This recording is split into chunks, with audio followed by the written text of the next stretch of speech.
দিল্লি থেকে আগরতলাগামী ত্রিপুরা সুন্দরী এক্সপ্রেস হঠাৎ Jogendranagar rail station থেকে কিছুটা দূরে খয়েরপুর দাসপাড়া এলাকায় আটকে পড়ে। বৃহস্পতিবার সকাল 6:30 থেকে 10টা পর্যন্ত আটকে ছিল এই রেলটি। এক্সপ্রেস রেলটি আচমকা আটকে পড়ায় যাত্রীদের ভোগান্তির শিকার হতে হয়েছে।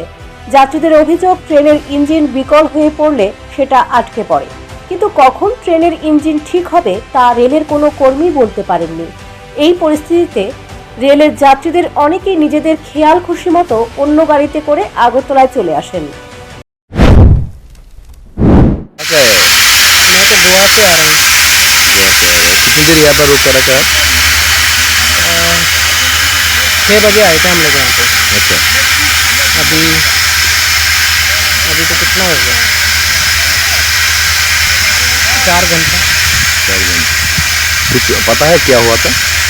इंजन खराब हो गया बोल रहे हैं लोग। ঘটনা সম্পর্কে এক যাত্রী বলেন, রাস্তায় আচমকা ট্রেন আটকে পড়েছে, কিন্তু রেলের পাইলট থেকে শুরু করে রেলের কোনো কর্মী এই বিষয়ে মুখ খুলতে চাইছেন না। তাই যাত্রীদের অনেকেই যে যার মতো করে বাড়ি ফিরতে শুরু করে। 6টার সময় ট্রেনটা যাওয়ার কথা ছিল, তো এখানে আটকালো আর মানে যাচ্ছে না, কোথাও যাচ্ছে না। এখানেই বসে রয়েছি, অপেক্ষা করছি, এখন হবে তখন হবে। কোথায় থেকে এসেছেন আপনারা? আমরা আসছি ফ্রম ট্রেন চালু হয়েছে তো? গুয়াহাটি থেকে আসলাম, গুয়াহাটি ট্রেন ছিল। গুয়াহাটি থেকে কোথায়? গুয়াহাটি টু আগরতলা। কোন জায়গায় আটকে আসেন আপনি? এখানে জুয়েল রং আটকে রয়েছে কতক্ষণ ধরে, প্রায় 6:30 থেকে এখানে আটকে রয়েছে ট্রেন।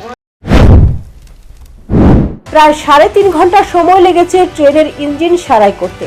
এর ফলে যাত্রীদের চরম দুর্ভোগ পোহাতে হচ্ছে। Bureau report, news prime Tripura.